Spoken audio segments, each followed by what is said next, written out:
Okay, this is Dr. Bishop again. I wanted to do another lecture. In this case, we want to talk about recognizing the presence of a disorder, talking about some concepts of case histories, actually concepts of science, in particular epidemiology and related concepts of incidence and prevalence.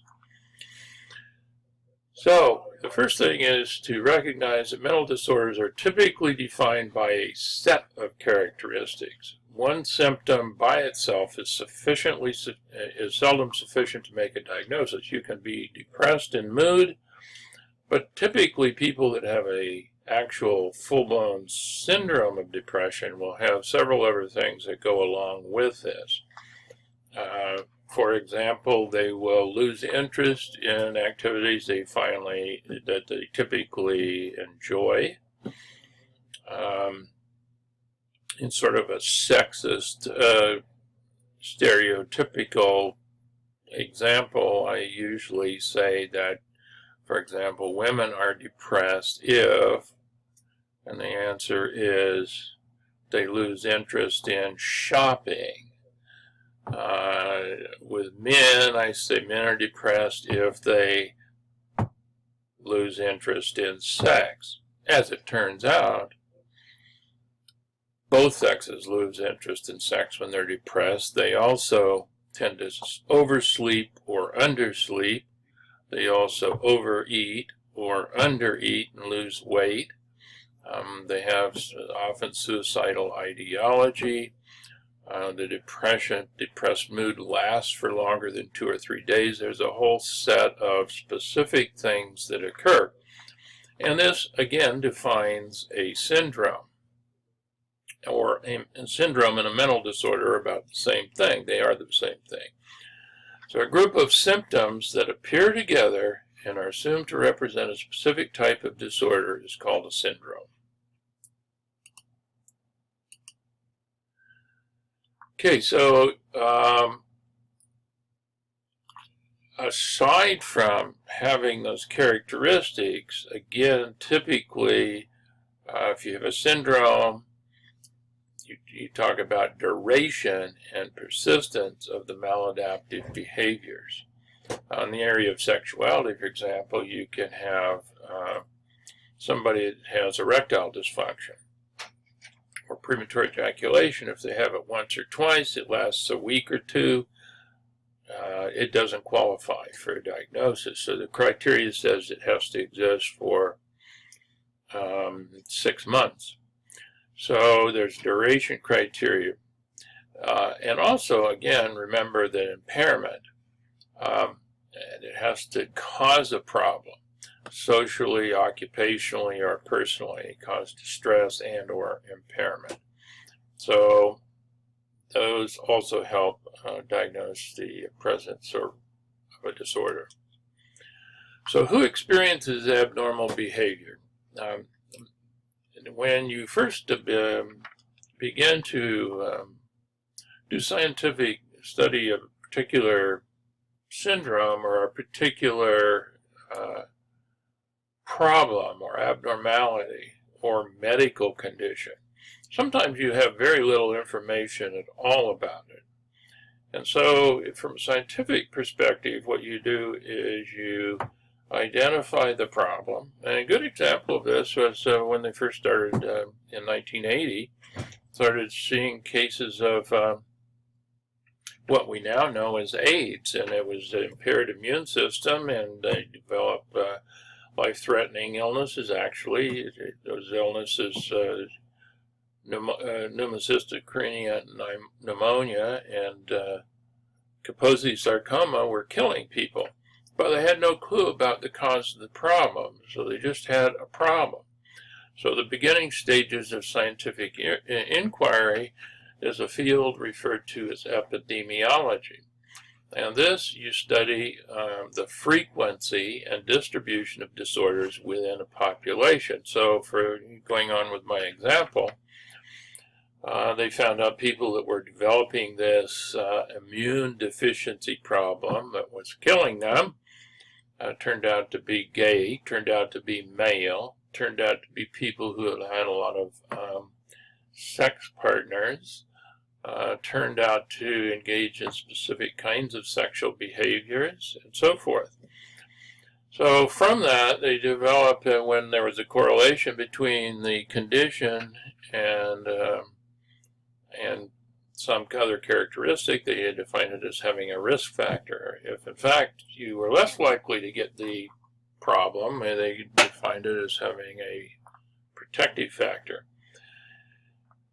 So initially they started finding out what the correlates of a disorder would be, and they defined it in terms of incidence. An incidence is a term that refers to the number of new cases of a disorder that appear in a population during a specific period of time. Going on again with the example, in the San Francisco Bay Area, it turned out maybe they were finding, a huge number of new cases, maybe 20% of the population they were studying were developing, say, usually incidence is the time period is often in a year's time, so the number of new cases since last year would be an incidence figure.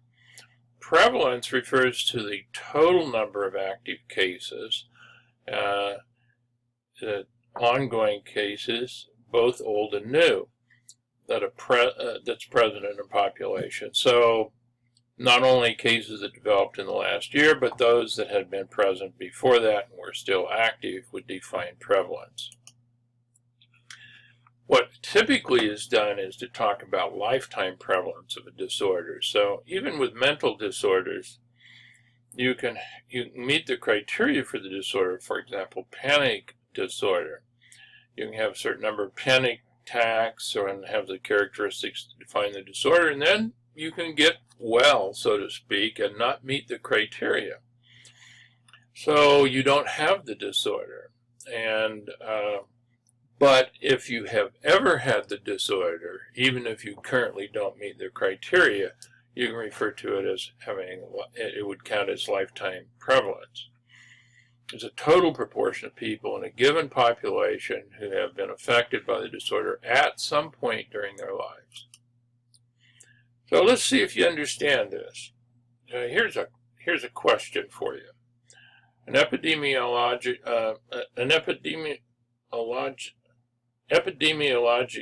studies the rate of depression in a community over a one-year period. Her calculation of an incidence will be based on the average time between diagnosis and cure, total number of people who had ever been diagnosed or depressed, number of new cases developed during that year, total number of active cases on the day of the calculation. The answer in that is C. Another question. In a nearby town, 2 people had anxiety disorders in the past, but not now. 3 people developed anxiety disorders 4 or 5 years ago and still have the disorder now. 6 people developed anxiety disorders this year. Which of the following might an epidemiologist write in her report concerning the rate of mental disorders in this community? If you add all those up, 3 people, 6 people, that's 9, and 2 people, you'll see that you get 11, and that's the total number that have ever had the disorder. And in your, it turns out that, let's see here, the lifetime prevalence would be 11, and the incidence, the number of new people in the last year, would be 6. So B would be the answer. Epidemiologists studying the frequency of depression in a small community. 6 have developed depression 4 or 5 years ago and continue to be depressed. 2 more this year, 3 more in the past, but no longer suffer symptoms. Which of the following, I think the example here is like lifetime prevalence would be 11. Here's an interesting question. If the disorder is short-term and typically has a high rate of recovery, lifetime prevalence rates for that disorder will be somewhat higher, much higher, equal to, or much lower than 1-year prevalence rates. Right answer turns out to be B. Because this disorder, you get a high recovery rate, it would no longer count for lifetime prevalence. It would no